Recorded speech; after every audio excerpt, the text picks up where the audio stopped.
ഓം നമോ ഭഗവതേ വാസുദേവായ. ഓം ശ്രീകൃഷ്ണ പരമാത്മനേ നമഃ. ഹരി ഓം. ശ്രീമദ് ഭാഗവത കഥകളാണ് നമ്മൾ കേൾക്കുന്നത്. കുന്തിദേവി ഭഗവാനെ സ്തുതിക്കുന്നു. അതിനുള്ള കാരണമെല്ലാം നാം കഴിഞ്ഞ ക്ലാസ്സിൽ കണ്ടതാണ്. അതിനുശേഷം യുധിഷ്ഠിരന് വലിയ പശ്ചാത്താപമുണ്ടാകുന്നു. താൻ വലിയ അധർമ്മം ചെയ്തു.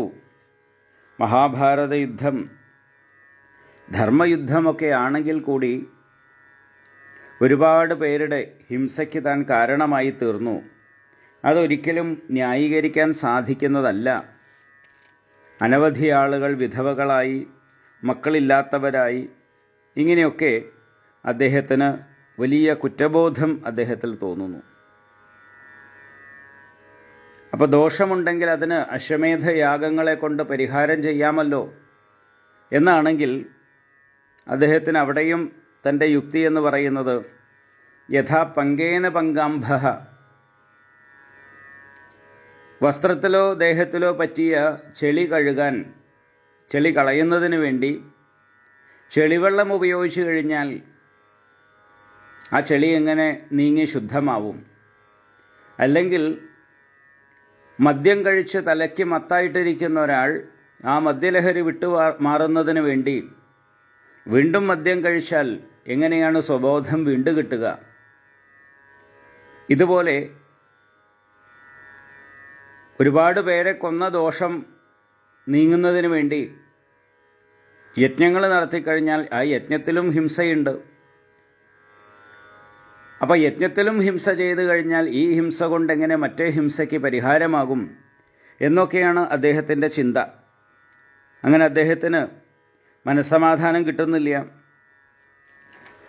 താൻ കാട്ടിലേക്ക് പോയി ഭഗവാനെ തപസ് ചെയ്യാൻ പോവുകയാണ് എന്നുള്ളതായിട്ടുള്ള ആ ഒരു ചിന്ത യുധിഷ്ഠിരൻ പങ്കുവയ്ക്കുന്നു. അപ്പോഴാണ് ഭഗവാൻ പറയുന്നത്, അങ്ങേക്ക് ധർമ്മത്തിൻ്റെ സ്വരൂപം ശരിയായിട്ട് അറിയാത്തതുകൊണ്ടാണ് ഇങ്ങനെയുള്ളതായ ആശങ്കകൾ ഉണ്ടാകുന്നത് എന്ന് ഭഗവാൻ പറഞ്ഞു. ഇത് പലപ്പോഴും നമുക്കും ഉണ്ടാകാവുന്നതാണ്. കാരണം ധർമ്മസ്യ തത്വം നിഹിതം ഗുഹായാം, ധർമ്മത്തിൻ്റെ സൂക്ഷ്മമായിട്ടുള്ള രഹസ്യമെന്നുള്ളത് ഗഹനമായിട്ടുള്ളതാണ്. അതത്രയും വിദ്വാൻമാരായ അല്ലെങ്കിൽ അത്രയും ശ്രേഷ്ഠരായ ആളുകൾക്ക് മാത്രമാണ് അറിയുന്നത്. കാരണം നാം ധർമ്മമെന്ന് കരുതുന്ന കാര്യം ചിലപ്പോൾ അധർമ്മമായി മാറാം. അധർമ്മമെന്ന് കരുതുന്നത് ചിലപ്പോൾ ധർമ്മമായി മാറാം. സത്യവും അങ്ങനെയാണ്.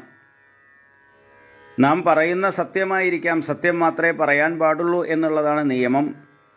പക്ഷേ ചില സമയത്ത് പറയുന്ന സത്യം വലിയ അധർമ്മമായി മാറാം. കാരണം നാം പറയുന്ന സത്യത്തിൻ്റെ പരിണതഫലം എന്താണ് എന്ന് നോക്കിയിട്ടാണ് അതിന് വിലയിരുത്തേണ്ടത്. സത്യം മാത്രമേ പറയാൻ പാടുള്ളൂ. എന്നാൽ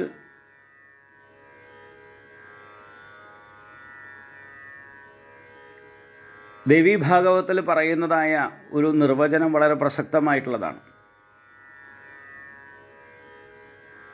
സത്യം ന സത്യം ഖലു എത്ര ഹിംസ. നാം പറയുന്ന സത്യം കൊണ്ട് ആർക്കെങ്കിലും ദ്രോഹമോ ഹിംസയോ അല്ലെങ്കിൽ ആർക്കെങ്കിലും അപകടമോ സംഭവിക്കുന്നുണ്ടെങ്കിൽ ആ സത്യം പറഞ്ഞതുകൊണ്ട് ചിലപ്പോൾ സത്യത്തിൻ്റെതായിട്ടുള്ള പ്രയോജനം, സത്യം പറഞ്ഞതിൻ്റെ ഫലം ലഭ്യമാകണമെന്നില്ല. മറിച്ച് ചിലപ്പോൾ ഒരു കളവാണ് പറയുന്നത്, ആ കളവ് പറയുന്നത് കൊണ്ട് ഒരു ജീവൻ രക്ഷപ്പെടുകയോ ഒരു നിരപരാധിയായിട്ടുള്ള ഒരാൾ ശിക്ഷയിൽ നിന്ന് രക്ഷപ്പെടുകയോ തുടങ്ങിയ കാര്യങ്ങളൊക്കെ സംഭവിക്കുകയാണെങ്കിൽ ആ കളവിന് കളവ് പറഞ്ഞതായിട്ടുള്ള ദോഷവും സംഭവിക്കുന്നില്ല. പറയുന്നത് കളവാണ്, അതുപോലെ നേരത്തെ പറഞ്ഞത് സത്യമാണ്. പക്ഷേ അതിൻ്റെ പരിണതഫലം എന്താണ് എന്നുള്ളതുകൂടി ചിന്തനീയമാണ്. ഇത് പലപ്പോഴും നമുക്ക് വളരെ സാധാരണക്കാരായിട്ടുള്ള മനുഷ്യർക്ക് വലിയ ആശയക്കുഴപ്പമുണ്ടാക്കാറുള്ളതാണ്. ഇതുതന്നെയാണ് ഇവിടെ യുധിഷ്ഠിരനും സംഭവിച്ചിട്ടുള്ളത്. വാസ്തവത്തിൽ ഈ യുദ്ധം അനിവാര്യമായിട്ടുള്ളതായിരുന്നു. അതുകൊണ്ടാണ് കാലസ്വരൂപിയായിട്ടുള്ള ഭഗവാൻ കൂടി അതിനെ അനുമോദിക്കുന്നത്. ഭഗവാനെ സംബന്ധിച്ച് ധർമ്മം എവിടെയാണോ ഉള്ളത് ആ പക്ഷത്തിലാണ് ഭഗവാൻ ഉണ്ടാകാറുള്ളത്. പാണ്ഡവരുടെ പക്ഷത്തിലായിരുന്നു ധർമ്മം എന്നുള്ളത് കൊണ്ട് മാത്രമാണ് ഭഗവാൻ പാണ്ഡവ പക്ഷത്ത് നിന്നിട്ടുള്ളത്. അല്ലാതെ പാണ്ഡവരോട് പ്രത്യേകിച്ച് മമതയുണ്ടായിട്ടല്ല. ഭഗവാനാകെ മമതയുള്ളത് ധർമ്മത്തിനോട് മാത്രമാണ്. കാരണം ധർമ്മ സംസ്ഥാപനത്തിന് വേണ്ടിയാണ് ഭഗവാന്റെ അവതാരം. അത് എങ്ങനെയായാൽ സാധിക്കുമോ അതുമാത്രമേ ഭഗവാൻ ചെയ്തിട്ടുള്ളൂ. അപ്പോൾ ആ ധർമ്മത്തിന് വേണ്ടി ചെയ്യുന്ന കാര്യങ്ങൾ ഒരിക്കലും ഹിംസയാകില്ല, അല്ലെങ്കിൽ അധർമ്മമായി തീരില്ല. അതുകൊണ്ടാണല്ലോ മഹാഭാരതത്തിലും പറയുന്നത് അഹിംസ പരമോ ധർമ്മ. അഹിംസയാണ് പരമമായിട്ടുള്ള കർത്തവ്യം, പരമമായ ധർമ്മം അഹിംസയാണ്. എന്നാൽ ധർമ്മഹിംസ തഥൈവച. ധർമ്മ സംരക്ഷണത്തിന് വേണ്ടി ഹിംസ വേണ്ടി വന്നു കഴിഞ്ഞാൽ അതും അഹിംസ തന്നെയാണ് എന്നുള്ള കാര്യം മഹാഭാരതത്തിൽ പറയുന്നു. സ്വാഭാവികമായിട്ടും നമുക്ക് നോക്കിക്കഴിഞ്ഞാലും അത് മനസ്സിലാക്കാൻ സാധിക്കും. ഒരു ഭരണാധികാരി സമൂഹത്തിൽ ദ്രോഹമുണ്ടാക്കുന്ന ആളുകളെ ശിക്ഷിക്കുക, ചിലപ്പോൾ വധശിക്ഷയ്ക്ക് വിധിക്കും, അല്ലെങ്കിൽ ജയിൽ ശിക്ഷ തുടങ്ങിയിട്ടുള്ള പീഡനങ്ങൾ നൽകാറുണ്ട്. ഒരു വ്യക്തിയുടെ ദൃഷ്ടിയിൽ നോക്കിക്കഴിഞ്ഞാൽ ഒരാളെ ദ്രോഹിക്കുന്നത് ശരിയാണോ എന്ന് ചിന്തിക്കാം. ആരെയും ദ്രോഹിക്കാൻ പാടില്ല. അങ്ങനെയാണല്ലോ അഹിംസ പരമോ ധർമ്മ. ആരെയും ദ്രോഹിക്കാൻ പാടില്ല എന്നുള്ള ചിന്താഗതിയിലൂടെ നോക്കിക്കഴിഞ്ഞാൽ ഓരോ വ്യക്തിയെയും ശിക്ഷിക്കുകയോ ദ്രോഹിക്കുകയോ ചെയ്യുമ്പോൾ അത് മഹാപാതകമാണ്. പക്ഷെ അങ്ങനെ നോക്കിക്കഴിഞ്ഞാൽ സമൂഹത്തിൽ ധർമ്മം എങ്ങനെ നിലനിർത്താൻ പറ്റും? മര്യാദ എങ്ങനെ പാലിക്കാൻ പറ്റും? തെറ്റ് ചെയ്യുന്ന ആളുകളെ ശിക്ഷിച്ചാലേ അവർ നല്ല വഴിക്ക് വരൂ. അതുകൊണ്ട് ശിക്ഷ എന്നുള്ളത് അനിവാര്യമാണ്. അപ്പോൾ അയാളുടെ പ്രവൃത്തിയെ നോക്കിയാണത് വിലയിരുത്തേണ്ടത്.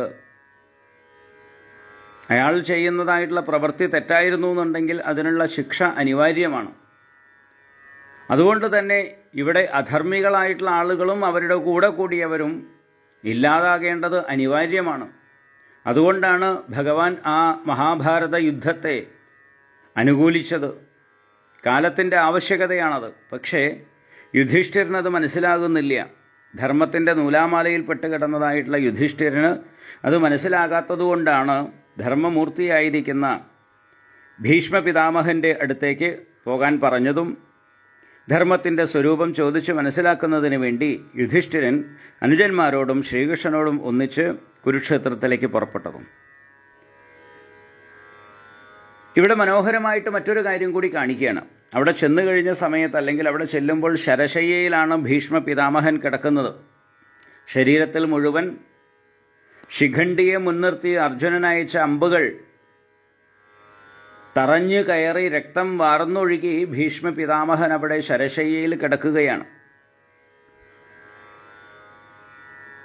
എന്നാലും അദ്ദേഹത്തിന് അത് വലിയൊരു അസ്വസ്ഥതയുണ്ടാക്കിയില്ല എന്നുള്ളതാണ്. നമ്മുടെ ശരീരത്തിലൊരു മുള്ളോ ഒരു സൂചിയോ തറച്ചാൽ എത്ര വേദന ഉണ്ടാകും എന്ന് നമുക്കറിയാം.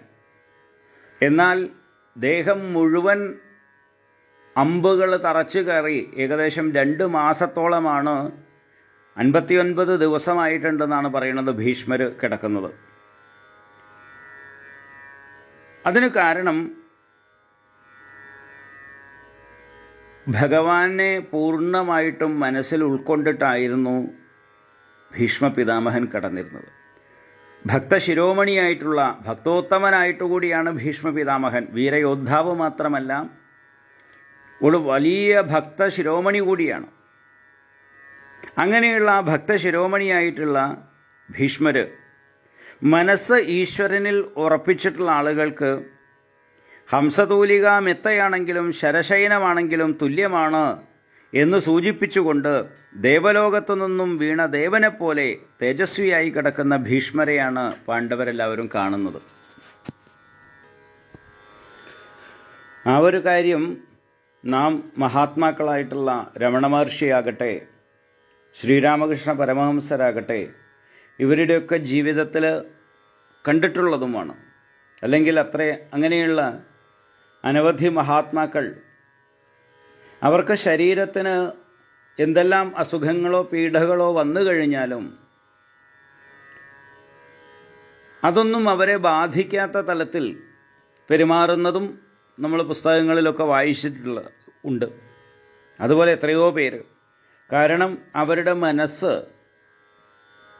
പൂർണ്ണമായിട്ടും ഭഗവാനിൽ ഉറച്ചിരിക്കുകയാണ്. മനസ്സ് ഭഗവാനിൽ ഉറയ്ക്കുക എന്നത് മാത്രമല്ല, സ്വാഭാവികമായിട്ടുള്ളൊരു കാര്യമാണ്. നാം ഉറങ്ങുന്ന സമയത്ത് നമ്മുടെ ദേഹത്തിൽ എന്തെങ്കിലും കടിക്കുകയോ അല്ലെങ്കിൽ എന്തെങ്കിലും കാര്യങ്ങളുണ്ടെങ്കിലും നമ്മൾ അറിയുന്നില്ല. നമ്മൾ സൂചി കുത്തിക്കഴിഞ്ഞാൽ അല്ലെങ്കിൽ മുള്ളു തട്ടിക്കഴിഞ്ഞാൽ വേദനിക്കുന്നതായിട്ടുള്ള ശരീരത്തിൽ അനസ്തേഷ്യ കൊടുത്ത് ബോധം കെടുത്തി സർജറി ചെയ്യുന്നു. കത്തി കൊണ്ട് കീറി വരയുന്നുണ്ട്, മുറിവാക്കുന്നുണ്ട്. നമ്മളാരും കരഞ്ഞ് ബഹളം വയ്ക്കുന്നില്ല. അതിന് കാരണം മനസ്സും ശരീരവും തമ്മിലുള്ള ബന്ധം ഇല്ലാതെയാക്കി കഴിഞ്ഞാൽ ശരീരത്തിൻ്റെ ക്ലേശങ്ങൾ മനസ്സ് അറിയുന്നില്ല. ഇവിടെ കൃത്രിമ മാർഗത്തിലൂടെയാണ് മനസ്സുമായിട്ടുള്ള ബന്ധം വിച്ഛേദിക്കുന്നതെന്നുണ്ടെങ്കിൽ അവിടെ ഭക്തിപരമായിട്ടുള്ള കാര്യങ്ങളിലൂടെയാണ്, ധ്യാനത്തിലൂടെ, സമാധിയിലൂടെ നമ്മുടെ മനസ്സിനെ ശരീരവുമായിട്ട് വേർപ്പെടുത്തുന്നു. ഇത്രയേ ഉള്ളൂ. മനസ്സ് ശരീരവുമായി ബന്ധപ്പെടുന്ന സമയത്ത് ശരീരവുമായിട്ടുള്ള വേദനകളും സുഖദുഃഖങ്ങളും അറിയുന്നു. എന്നാൽ ശരീരവുമായിട്ടുള്ള ബന്ധം വേർപ്പെടുത്തി മനസ്സ് പൂർണ്ണമായും സച്ചിദാനന്ദ സ്വരൂപനായിരിക്കുന്ന ഈശ്വരനിലേക്ക് ബന്ധിപ്പിച്ചിട്ടുള്ള ആളുകൾക്ക് ആ ഈശ്വര ആനന്ദത്തിലൂടെ മുന്നേറുന്ന സമയത്ത് ശരീരത്തിൻ്റെ പീഡകൾ, ശരീരത്തിൻ്റെ ക്ലേശങ്ങൾ അവരെ ഒരിക്കലും ബാധിക്കുന്നില്ല. അതാണ് ഭീഷ്മ പിതാമഹനും ഈ ശരശയ്യയിൽ കിടക്കുമ്പോഴും അത് അദ്ദേഹത്തെ വല്ലാതെ അലട്ടിയിരുന്നില്ല, അവിടെ കിടന്ന് നിലവിളിച്ചിരുന്നില്ല എന്നുള്ളത് പറയുന്നത്. അങ്ങനെ പാണ്ഡവരും ഭഗവാനും അദ്ദേഹത്തെ നമസ്കരിച്ചു. ഭീഷ്മർക്ക് ദർശനം കൊടുത്ത് അനുഗ്രഹിക്കാൻ വേണ്ടി ഭഗവാൻ കുരുക്ഷേത്രത്തിലേക്ക് വരുന്ന വിവരം അറിഞ്ഞ് അനവധി മഹർഷിമാർ ഭീഷ്മരെ കാണാൻ വന്നു. ഭീഷ്മരുടെ ഭക്തിയും ഭഗവാന്റെ ഭക്തവാത്സല്യവും തമ്മിൽ നടക്കാൻ പോകുന്ന ഒരു മത്സരം കാണലായിരുന്നു ഋഷികളുടെ ഉദ്ദേശം എന്ന് പറയാം. പർവ്വതൻ, നാരദൻ, ധൗമ്യൻ, വ്യാസൻ, ബൃഹദശ്വൻ, ഭരദ്വാജൻ, പരശുരാമൻ, വസിഷ്ഠൻ, ഇന്ദ്രപ്രമഥൻ, ത്രിതൻ, ഗിൽസമതൻ, അസിതൻ, കക്ഷിവാൻ, ഗൗതമൻ, അത്രി, വിശ്വാമിത്രൻ, സുദർശനൻ, ശ്രീശുകൻ, അങ്കിരസ്, ഇങ്ങനെയൊക്കെ അനവധി മഹർഷിമാർ ശിഷ്യന്മാരോടൊന്നിച്ചാണ് കുരുക്ഷേത്രത്തിലേക്ക് എത്തിച്ചേർന്നത്. തനിക്ക് ദർശനം തന്ന് അനുഗ്രഹിക്കാൻ വേണ്ടി എത്തിച്ചേർന്നതായിട്ടുള്ള മഹർഷിമാരെയൊക്കെ വസുശ്രേഷ്ഠനായിരിക്കുന്ന ഭീഷ്മർ മനസ്സുകൊണ്ട് പൂജിച്ച് സൽക്കരിച്ചു. കാരണം ശരശയ്യയിൽ കിടക്കുകയാണല്ലോ, എഴുന്നേൽക്കാൻ വയ്യ. മനസ്സുകൊണ്ട് അവരെയൊക്കെ നമസ്കരിക്കുന്നുണ്ട്, സൽക്കരിക്കുന്നുണ്ട്. ശ്രീകൃഷ്ണൻ്റെ പ്രഭാവം അറിയുന്ന അപൂർവം ചിലരിൽ ഒരാളായിരുന്നു ഭീഷ്മർ. ജഗദീശ്വരനും തൻ്റെ ഹൃദയത്തിൽ എപ്പോഴും ആത്മസ്വരൂപേണ വിളങ്ങുന്നവനും യോഗമായ കൊണ്ട് സ്വരൂപം സ്വീകരിച്ച് തൻ്റെ മുമ്പിൽ എഴുന്നള്ളി നിൽക്കുന്നവനുമായിരിക്കുന്ന ഭഗവാൻ ശ്രീകൃഷ്ണനെ ഭീഷ്മർ വിധി പോലെ മനസ്സുകൊണ്ട് ആദരിച്ചു എന്നുള്ളതാണ്. അതാണ് ഇവിടെ പറയുന്നത് 10ാം ശ്ലോകത്തിൽ. കൃഷ്ണം ച തത്പ്രഭാവജ്ഞ ആസീനം ജഗദീശ്വരം ഹൃദിസ്ഥം പൂജയാമാസ മായയോപാത്ത വിഗ്രഹം. ഹൃദിസ്ഥം ജഗദീശ്വരം കൃഷ്ണം, ഹൃദയത്തിൽ സദാ നിലകൊള്ളുന്നവനാണ് കൃഷ്ണൻ. ആത്മസ്വരൂപത്തിൽ, അതാണ് ഹൃദയത്തിൽ എങ്ങനെയാണ് കൃഷ്ണൻ നിലകൊള്ളുന്നതെന്ന് ചോദിച്ചു കഴിഞ്ഞാൽ ഓടക്കുഴൽ ഊതുന്ന കൃഷ്ണനായിട്ടല്ല. ആ വ്യത്യാസം അല്ലെങ്കിൽ ആ സ്വരൂപത്തെ അറിഞ്ഞ ആളാണ് ഭീഷ്മ പിതാമഹൻ എന്നുള്ളതാണ്. നമ്മൾ ധ്യാനത്തിൽ ഹൃദയത്തിൽ ഭഗവാനെ കാണാറുണ്ട്. ആ രൂപത്തിൽ സദാ ഭഗവാനെ ഓടക്കുഴൽ ഊതുന്ന കൃഷ്ണനായിട്ടല്ലെങ്കിൽ ശംഖുചക്ര ഗദാപത്മങ്ങൾ ധരിച്ച വിഷ്ണു ഭഗവാനായിട്ടോ കൃഷ്ണനായിട്ടോ കാണുക എന്നർത്ഥത്തിലല്ല പറയുന്നത്. സദാ ആത്മഭാവത്തിൽ, ഹൃദയത്തിൽ, സദാ ജനാനാം ഹൃദയ സന്നിവിഷ്ട എന്ന് ഉപനിഷത്തിൽ പറയുന്നുണ്ട്. എല്ലാ സമയത്തും എല്ലാവരുടെയും ഹൃദയത്തിൽ ആത്മസ്വരൂപിയായിട്ട് ഭഗവാനാണ് നിലകൊള്ളുന്നത്. ആ ആത്മസ്വരൂപിയായിരിക്കുന്ന ഭഗവാനെ സദാഹൃദയത്തിൽ നിലകൊള്ളുന്നവൻ അതുതന്നെയാണ് പുറത്ത് കൃഷ്ണനായിട്ടിരിക്കുന്നത് എന്ന് മനസ്സിലാക്കിയിട്ട് മനസ്സുകൊണ്ട് ഈ മായാ വിഗ്രഹം സ്വീകരിച്ചിരിക്കുകയാണ്. മായയാ ഉപാത്ത വിഗ്രഹം കൃഷ്ണം, അതാണല്ലോ മുമ്പിൽ നിൽക്കുന്നത്. ഹൃദയത്തിൽ ആത്മസ്വരൂപമായിട്ട് നിലകൊള്ളുന്നുണ്ടെങ്കിൽ കൂടി ഭഗവാൻ മായ കൊണ്ടാണ് കൃഷ്ണസ്വരൂപം സ്വീകരിച്ചിട്ടുള്ളത്. അങ്ങനെ ആ കൃഷ്ണസ്വരൂപത്തെയും മനസ്സുകൊണ്ട് ആരാധിച്ചു വിധി പോലെ. അതുപോലെ തന്നെ തൻ്റെ സമീപത്ത് സ്നേഹത്തോടും വിനയത്തോടും കൂടിയിരിക്കുന്ന പാണ്ഡവരെ വാത്സല്യം കൊണ്ട് നിറഞ്ഞൊഴുകുന്ന കണ്ണീരോടെ ഭീഷ്മർ നോക്കി അവരോട് പറയുകയാണ്, ധർമ്മ ആചരണം കൊണ്ട് എല്ലാവരെയും സന്തോഷിപ്പിക്കുന്ന പാണ്ഡവന്മാരെ, നിങ്ങൾ ബ്രാഹ്മണരെയും ധർമ്മത്തെയും ഭഗവാനെയും ആശ്രയിച്ചിട്ടുള്ളവരാണ്. നിങ്ങൾ കഷ്ടപ്പെട്ട് ജീവിക്കേണ്ട ആളുകളല്ല.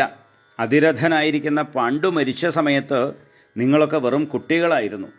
നിങ്ങളെ പോറ്റി വളർത്തിക്കൊണ്ടുവരാൻ വേണ്ടി പാവം കുന്തി വളരെയധികം ക്ലേശങ്ങൾ സഹിക്കേണ്ടി വന്നിട്ടുണ്ട്.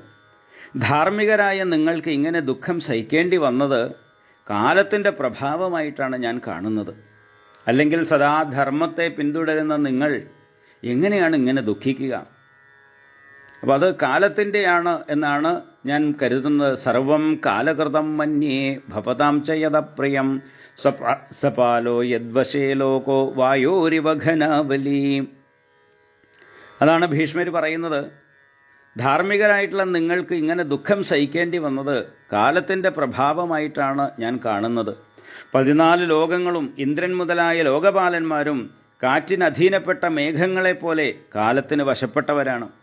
ധാർമ്മികനായ യുധിഷ്ഠിരനാണ് നിങ്ങളുടെ രാജാവ്. ശക്തരിൽ വെച്ച് ശക്തനായ ഭീമൻ നിങ്ങളോടൊപ്പമുണ്ട്. വില്ലാളികളിൽ ശ്രേഷ്ഠനാണ് അർജുനൻ. വില്ലിൽ വെച്ച് ശ്രേഷ്ഠമായിട്ടുള്ളതാണ് ഗാണ്ഡീവം. ഇവയൊക്കെ നിങ്ങൾക്കുണ്ട്. ഇതിനൊക്കെ പുറമേ എപ്പോഴും രക്ഷിക്കാനായി സാക്ഷാൽ ശ്രീകൃഷ്ണനും നിങ്ങളുടെ കൂടെയുണ്ട്. ഇത്രയൊക്കെ ആനുകൂല്യങ്ങൾ ഉണ്ടായിട്ടും നിങ്ങൾക്ക് ആപത്തൊഴിഞ്ഞ സമയം ഉണ്ടായിട്ടില്ല. യുധിഷ്ഠിര, കാലസ്വരൂപനായിരിക്കുന്ന ഭഗവാന്റെ ഇച്ഛ എന്താണ് എന്നറിയാൻ നമുക്ക് ആർക്കും കഴിയില്ല. ഈശ്വരേച്ഛയെ അറിയാൻ ശ്രമിക്കുന്ന വിദ്വാൻമാർ പോലും അതിൽ മയങ്ങിപ്പോവുകയാണ് ചെയ്യുന്നത്. കാലസ്വരൂപേണ നിങ്ങൾക്ക് ദുഃഖത്തെ തന്നതും ശ്രീകൃഷ്ണ സ്വരൂപത്തിൽ നിങ്ങളെ ഓരോ ദുഃഖത്തിൽ നിന്ന് രക്ഷിച്ചതും ഒരേ ഭഗവാൻ തന്നെയാണ്. ദുഃഖം കൊണ്ട് അഹങ്കാരം നശിക്കൂ. അതിനാണ് ഭഗവാൻ കാലസ്വരൂപത്തിൽ ദുഃഖങ്ങളെ തന്നത്. ഓരോ ആപത്തിൽ നിന്നും രക്ഷപ്പെടുമ്പോൾ ഭഗവാനിൽ ഭക്തി ഉണ്ടാവും. അതിനുവേണ്ടിയാണ് കൃഷ്ണസ്വരൂപത്തിൽ നിങ്ങളെ വീണ്ടും വീണ്ടും ദുഃഖങ്ങളിൽ നിന്ന് രക്ഷിച്ചത്. അതിനാൽ വന്നു ചേർന്ന ദുഃഖങ്ങളെല്ലാം തങ്ങളെ നന്നാക്കാൻ വേണ്ടിയാണ് എന്ന ബോധത്തോടെ അവയെ ഭഗവത് പ്രസാദമായി കണ്ടുകൊണ്ട് ഭഗവാന്റെ കയ്യിലെ ഒരു പാവയെപ്പോലെ അനാഥരായ പ്രജകളെ രക്ഷിക്കലാകുന്ന സ്വധർമ്മത്തെ അനുഷ്ഠിക്കൂ എന്ന് പറയാൻ. ഭഗവാൻ അങ്ങനെയാണ്.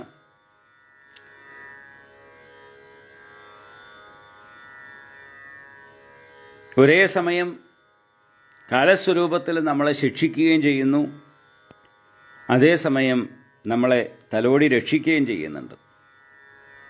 ഏതൊരു ഭഗവാന്റെ ഇച്ഛയെ അറിയാൻ ശ്രമിക്കുമ്പോൾ പരമജ്ഞാനികളായിട്ടുള്ള ബ്രഹ്മാദി ദേവശ്രേഷ്ഠന്മാർ പോലും മയങ്ങിപ്പോകുന്നുവോ, ആദിനാരായണനായിരിക്കുന്ന ആ പരമപുരുഷൻ ലോകത്തെ മുഴുവൻ തൻ്റെ മായയാൽ മോഹിപ്പിച്ചുകൊണ്ട് ഇപ്പോഴിതാ യാദവർക്കിടയിൽ തൻ്റെ വാസ്തവ സ്വരൂപത്തെ മറച്ചവനായി സഞ്ചരിച്ചുകൊണ്ടിരിക്കുന്നു.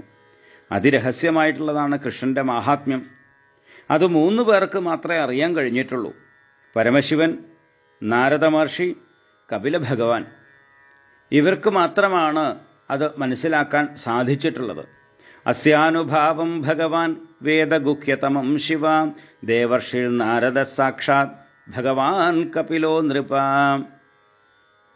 ഈ 3 പേരാണ് അത് അറിഞ്ഞിട്ടുള്ളത്. അമ്മാവൻ്റെ മകനായിട്ടും തങ്ങൾക്ക് പ്രിയപ്പെട്ടവനായിട്ടും മിത്രമായും സുഹൃത്തായും കണക്കാക്കിക്കൊണ്ട് നിങ്ങൾ പലപ്പോഴും കാര്യാലോചനയ്ക്കുള്ള മന്ത്രിയായിട്ടും ചിലപ്പോൾ ദൂതനായിട്ടും സ്നേഹാധിക്യം കൊണ്ട് അർജുനൻ്റെ സാരഥിയായിട്ടും ആരെ നിയോഗിച്ചുവോ ആ കൃഷ്ണൻ്റെ മാഹാത്മ്യം യഥാർത്ഥത്തിൽ എന്താണ് എന്നുള്ളത് ഈ 3 പേർക്കൊഴികെ വേറെ ആർക്കും അറിയില്ല.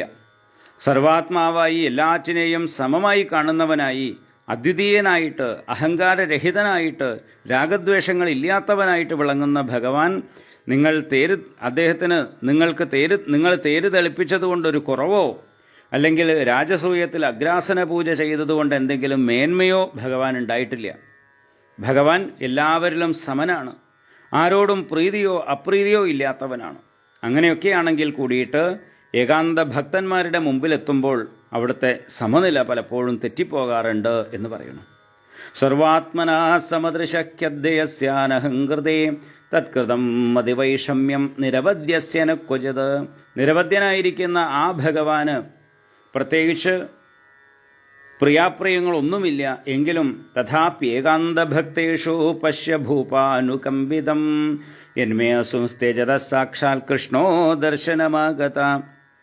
അതാണ്.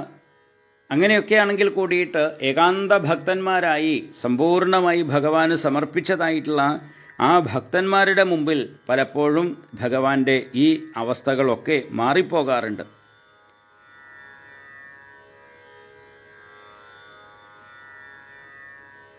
ഭഗവാൻ ആരോടും അങ്ങനെ ഇല്ലെങ്കിൽ കൂടിയിട്ട് ഏകാന്ത ഭക്തന്മാരുടെ മുമ്പിൽ എത്തുന്ന സമയത്ത് പലപ്പോഴും ഈ സമത്വം എന്നുള്ളത് മാറാറുണ്ട്. പ്രപഞ്ച വസ്തുക്കളിൽ യാതൊന്നിലും ഭഗവാൻ ആഗ്രഹത്തിൻ്റെ കണിക പോലും ഇല്ലാതെ, പ്രപഞ്ച വസ്തുക്കളിൽ യാതൊന്നിലും ആഗ്രഹത്തിൻ്റെ ലവലേശം പോലും ഇല്ലാതെ മനസ്സുകൊണ്ട് പൂർണ്ണമായിട്ട് ഭഗവാനെ സ്നേഹിക്കുന്നവരായിട്ടുള്ളവരാണ് ഏകാന്ത ഭക്തന്മാർ എന്ന് പറയുന്നത്. അവർ എന്തനിഷ്ടം വന്നാലും അതിനെ ഭഗവത് കാരുണ്യമായിട്ട് മാത്രം കാണുന്നവരാണ്. അവരോട് ഭഗവാന് പ്രത്യേകമായിട്ടുള്ളൊരു വാത്സല്യമുണ്ട്. അവരുടെ മുമ്പിൽ സമനില പാലിക്കാൻ അദ്ദേഹം ശ്രമിച്ചാൽ പോലും കഴിയാറില്ല. ആ ഭക്തവാത്സല്യം കൊണ്ടാണ് ഭഗവാൻ ശ്രീകൃഷ്ണൻ മരിക്കാൻ പോകുന്നതായിട്ടുള്ള എനിക്ക് ദർശനം തന്ന് അനുഗ്രഹിക്കാൻ വേണ്ടി എഴുന്നള്ളി വന്നിട്ടുള്ളത്. ഭക്തിയോടെ മനസ്സ് ഭഗവാനിൽ ഉറപ്പിച്ച് അവിടുത്തെ തിരുനാമ കീർത്തനം ചെയ്തുകൊണ്ട് ശരീരം ഉപേക്ഷിക്കുന്ന യോഗി ആഗ്രഹങ്ങളും കർമ്മവാസനകളും നശിച്ച് മുക്തനായിത്തീരും. അതാണ് ഇതിൻ്റെ ഒരു പ്രത്യേകത. ഭക്തി ആവേശ്യമനോ യസ്മിൻ വാച എന്നാമ കീർത്തയൻ ത്യജൻ കളേബരം യോഗി മുച്യതേ കാമകർമ്മഭി. ഭഗവാനിൽ പൂർണ്ണമായിട്ട് മനസ്സുറപ്പിച്ചുകൊണ്ട് ഭഗവാന്റെ തിരുനാമം കീർത്തനം ചെയ്ത് അല്ലെങ്കിൽ മനസ്സുകൊണ്ട് അതിനെ ചിന്തിച്ച് ശരീരം ഉപേക്ഷിക്കുന്ന ഒരു യോഗി അദ്ദേഹത്തിൻ്റെ സകല ആഗ്രഹങ്ങളും കർമ്മവാസനകളും നശിച്ച് മുക്തനായിത്തീരും. ഭഗവത്ഗീതയിലും പറയുന്നുണ്ടല്ലോ, യം യം വാപി സ്മരൻ ഭാവം ത്യജത്യന്തേ കളേബരം തം തമേവൈതി കൗന്ദേയ സദാ തദ്ഭാവഭാവിത. അവസാന സമയത്ത് എന്തിനെ സ്മരിച്ചുകൊണ്ടാണോ ശരീരം ഉപേക്ഷിക്കുന്നത് അതിനനുസൃതമായിട്ടുള്ള ഒരു ജന്മമാണ് പിന്നീട് എടുക്കുക എന്നുള്ളത്. ഇവിടെ ഭഗവാനെ സ്മരിച്ചുകൊണ്ട് ഭഗവാന്റെ തിരുനാമം ജപിച്ചുകൊണ്ട് ശരീരം ഉപേക്ഷിക്കാൻ സാധിച്ചു കഴിഞ്ഞാൽ ഭഗവത് പ്രാപ്തി എന്നുള്ളത് ലഭ്യമായി തീരും, കർമ്മവാസനകളില്ലാതെയായിട്ട്. അതുകൊണ്ടാണ് മുക്തനായി തീരുന്നത് എന്ന് പറയുന്നത്. ഞാൻ ഈ ശരീരം ഉപേക്ഷിക്കുന്നത് വരെ ദേവന്മാർക്കും ദേവനായിട്ടുള്ള ഭഗവാൻ എന്നിൽ പ്രസാദത്തെ സൂചിപ്പിക്കുന്ന പുഞ്ചിരിയും കാരുണ്യ കടാക്ഷവും വർഷിച്ചുകൊണ്ട് എൻ്റെ മുമ്പിൽ അല്പസമയം കൂടി കാത്തു നിൽക്കാൻ കനിവ് കാണിക്കണേ എന്ന് ഭഗവാനോട് പ്രാർത്ഥിക്കുകയാണ്. ഇങ്ങനെ പറഞ്ഞ് ശരീരത്യാഗത്തിന് വേണ്ടി ഒരുങ്ങിയതായിട്ടുള്ള ഭീഷ്മരോട് യുധിഷ്ഠിരൻ മഹർഷിമാർ കേട്ടുകൊണ്ടിരിക്കെ തന്നെ ധർമ്മത്തിൻ്റെ സ്വരൂപത്തെപ്പറ്റി ചോദിക്കുകയാണ്. ആദ്യമായിട്ട് ഭീഷ്മർ മനുഷ്യരുടെ പൊതുവായ സാധാരണ ധർമ്മത്തെ ഉപദേശിച്ചു കൊടുക്കുന്നുണ്ട്. മനുഷ്യരുടെ സ്വഭാവമനുസരിച്ച് ബ്രാഹ്മണര്, ക്ഷത്രിയര്, വൈശ്യര്, ശൂദ്രർ ഇങ്ങനെ 4 വർണ്ണങ്ങളിൽപ്പെട്ടവർ അനുഷ്ഠിക്കേണ്ടതായിട്ടുള്ള ധർമ്മങ്ങൾ, അതുപോലെ ബ്രഹ്മചാരി, ഗൃഹസ്ഥൻ, വാനപ്രസ്ഥൻ, സന്യാസി ഈ 4 ആശ്രമങ്ങളിൽപ്പെട്ടവരുടെ ധർമ്മങ്ങൾ, ദാനധർമ്മങ്ങൾ, രാജാക്കന്മാരുടെ ധർമ്മങ്ങൾ, സ്ത്രീധർമ്മങ്ങൾ, മോക്ഷധർമ്മങ്ങൾ, ഭാഗവത ധർമ്മങ്ങൾ, ധർമാർത്ഥ കാമ മോക്ഷങ്ങളാകുന്ന 4 പുരുഷാർത്ഥങ്ങൾ, അവയെ സമ്പാദിക്കുന്നതിനുള്ള അനുഷ്ഠാനങ്ങൾ, ഇവയൊക്കെ പല പല ഇതിഹാസങ്ങളിലൂടെ തത്വത്തെ അറിയുന്നതായിട്ടുള്ള ഭീഷ്മർ യുധിഷ്ഠിരന് ഉപദേശിച്ചു കൊടുത്തു. മഹാഭാരതത്തിൽ ഇതെല്ലാം വിശദമായിട്ട് പറയുന്നുണ്ട്. അവസാനമായി സകല ധർമ്മങ്ങളിലും വെച്ച് ഉത്കൃഷ്ടധർമ്മം എന്താണ് എന്ന യുധിഷ്ഠിരന്റെ ചോദ്യത്തിന് മറുപടിയായിട്ട് വിഷ്ണു സഹസ്രനാമം കൊണ്ട് ഭഗവാനെ ആരാധിക്കലാണ് പരമധർമ്മം എന്നും പറഞ്ഞുകൊടുത്തു. യുധിഷ്ഠിരന് ഉപദേശിക്കുക എന്ന ഭാവത്തിൽ ഭീഷ്മര് വിഷ്ണു സഹസ്രനാമ സ്തോത്രം കൊണ്ട് ശ്രീകൃഷ്ണ ഭഗവാനെ ആരാധിക്കുകയാണ് ഉണ്ടായത്. ആദ്യമായി വിഷ്ണു സഹസ്രനാമ സ്തോത്രം കൊണ്ട് ഭഗവാനെ സ്തുതിച്ചതും സഹസ്രനാമ പുഷ്പാഞ്ജലി കൊണ്ട് ഭഗവാനെ ആരാധിച്ചതും ഭീഷ്മരാണ്. ഭീഷ്മരുടെ പുഷ്പാഞ്ജലി മറ്റാർക്കും കാണാൻ കഴിയാത്ത വിധത്തിലുള്ളതായിരുന്നു എന്ന് മാത്രം. സ്വന്തം ഹൃദയമാകുന്ന പുഷ്പം കൊണ്ട് ചെയ്ത മാനസ പുഷ്പാഞ്ജലിയായിരുന്നു ഭീഷ്മര് ചെയ്തത്. ഭീഷ്മപിതാമഹന്റെ സഹസ്രനാമ സ്തോത്രത്തിനും പുഷ്പാഞ്ജലിക്കും ശേഷം എത്രയോത്ര ഭക്തന്മാരാണ് ഭഗവാനെ സഹസ്രനാമ സ്തോത്രം കൊണ്ടും പുഷ്പാഞ്ജലി കൊണ്ടും ആരാധിച്ചതും ഇപ്പോഴും ആരാധിച്ചു വരുന്നതും. എന്നാൽ സഹസ്രനാമം കൊണ്ട് ഭീഷ്മർക്ക് ഭഗവാനെ സന്തോഷിപ്പിക്കാൻ കഴിഞ്ഞതുപോലെ മറ്റാർക്കെങ്കിലും സാധിച്ചിട്ടുണ്ടോ എന്നുള്ളത് സംശയാസ്പദമാണ്. ഭീഷ്മർ യുധിഷ്ഠിരനിങ്ങനെ ധർമ്മോപദേശം ചെയ്തുകൊണ്ട് കിടക്കവേ ഉത്തരായന കാലം വന്നു ചേർന്നു. സ്വച്ഛന്ത മൃത്യുവായിരിക്കുന്ന ഭീഷ്മപിതാമഹൻ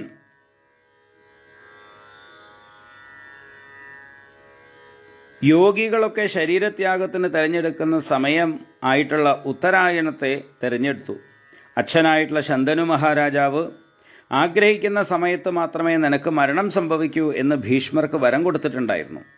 ഉത്തരായണ കാലം പ്രതീക്ഷിച്ചിട്ടാണ് ഭീഷ്മർ ശരശയനത്തിൽ കിടന്നിട്ടുള്ളത്. അന്ന് മാഘമാസത്തിലെ വെളുത്ത അഷ്ടമിയാണ്.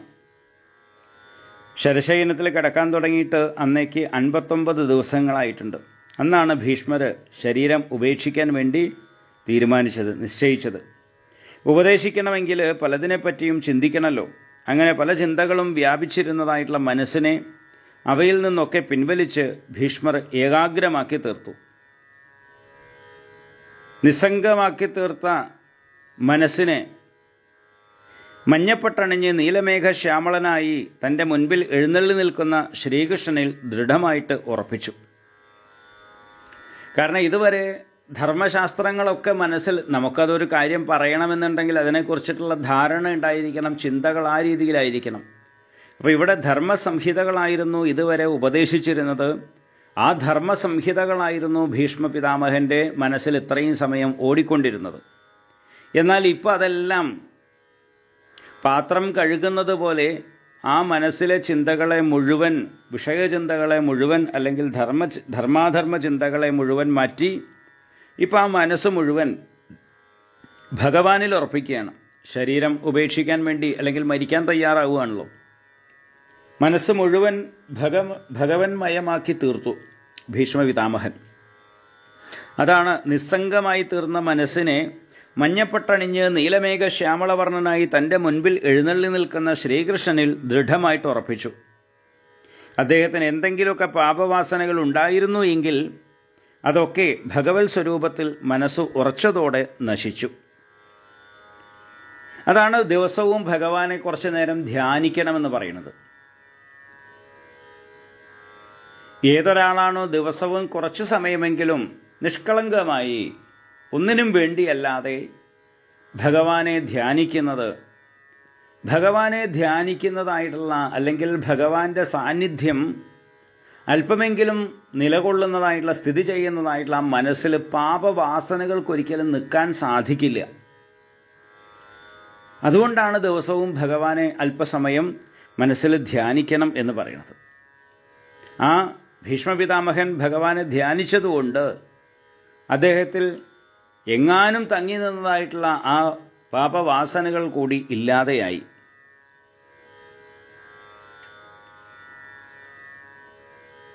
എന്തെങ്കിലും പാപവാസനകൾ ഉണ്ടായിരുന്നുവെങ്കിൽ അതൊക്കെ ഭഗവത് സ്വരൂപത്തിൽ മനസ്സ് ഉറച്ചതോടുകൂടി നശിച്ചു.